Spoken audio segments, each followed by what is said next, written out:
এই মহিলা কিস্তি নিয়ে এত জ্বালাচ্ছে, আজকে যদি কিস্তি না দেয় খবর করে দিবি। ববি আপা বাড়িতে আছেন? দরজাটা খুলেন, কিস্তির আপা এসেছি।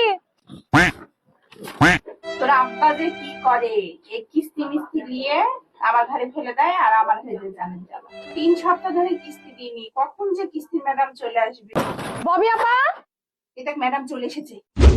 তুই কিস্তির আপাকে যে বল যে মা বাড়িতে নাই, আমি লুকাই। ठीक है। টাকা ভাড়া শুনবো না, 3 সপ্তাহ থেকে কিস্তি দেয়নি। আচ্ছা কিস্তির টাকা না নিয়ে আজকে আমি আর যাচ্ছি না। তোমার আম্মা কই? আম্মা বললো আম্মা বাড়িতে নাই। একটু কথা তোমার মা। কিন্তু আমি কিস্তির টাকা না নিয়ে যাচ্ছি না। ববি আপা কই, তোমার মা কই?